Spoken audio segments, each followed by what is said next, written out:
Both of the words al-qalb and al-fu'ad are translated into heart in English, which gives the impression that they are synonyms to one another, but that is not the case. Al-qalb and al-fu'ad are not the same, and how they are used in the Quran reflects their difference. Both of these words are related to al-aql. So we'll define that first to understand the distinction between al-qalb and al-fu'ad. In terms of how it is used in the Quran, the word al-aql can be defined as the reason. It is not a physical organ, but it is rather the intellect, which is concerned with logic and reason. And for the purpose of explanation, it is going to be on the one end of the spectrum. Al-aql, full reason, only logic. But on the other end of the spectrum, we have al-fu'ad. And the word al-fu'ad is derived from the verb fa'ada, which means to burn or to ignite. So the word fu'ad literally means the place where it is burning. So the metaphorical meaning is reference to a place of emotions. And so fu'ad is the place where we process all the sensory input and feel all sources of emotions. When everything is controlled by it, you are in grave danger, since you're only then led by passion, desires, and instinct. إن شر الدواب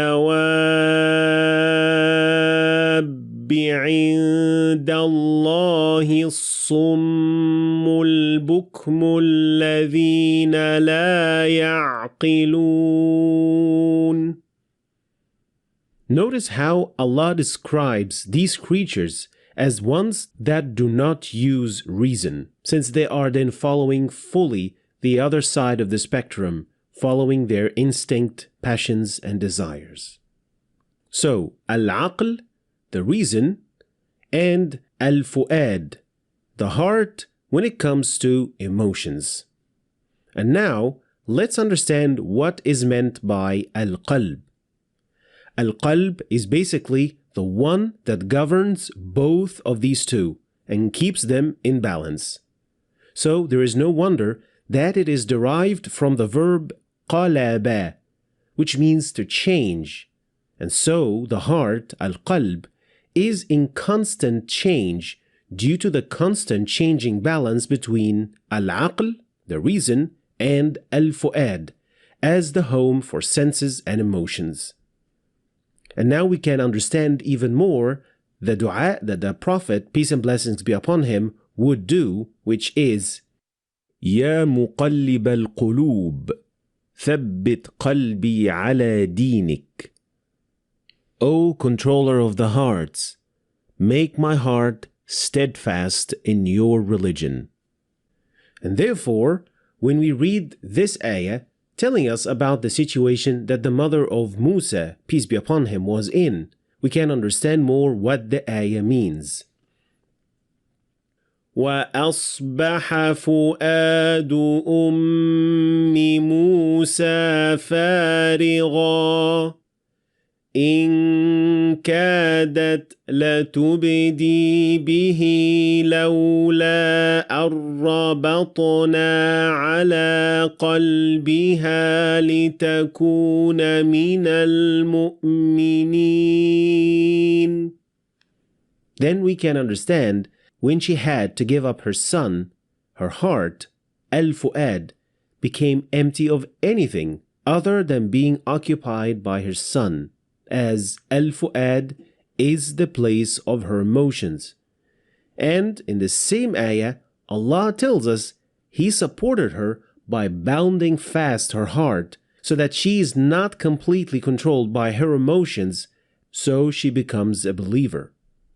And when Allah addressed His Prophet, peace and blessings be upon him, He said, وَكُلًّا نَقُصُّ عَلَيْكَ مِنْ أَنْبَاءِ الرُّسُلِ مَا نُثَبِّتُ بِهِ فُؤَادَكَ. So Allah here used the word fu'ad for heart, since the stories of those who came before Prophet Muhammad, peace and blessings be upon him, were an important consolation to the heart of the Prophet and were meant to treat his sadness and fear of what he had seen in the years of calling disbelievers to Islam. So, al-qalb and al-fu'ad aren't just heart, but they carry much more meaning than that.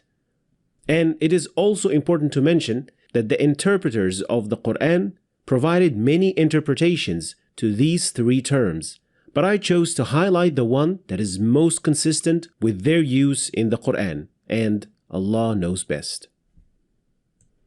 Thanks for watching.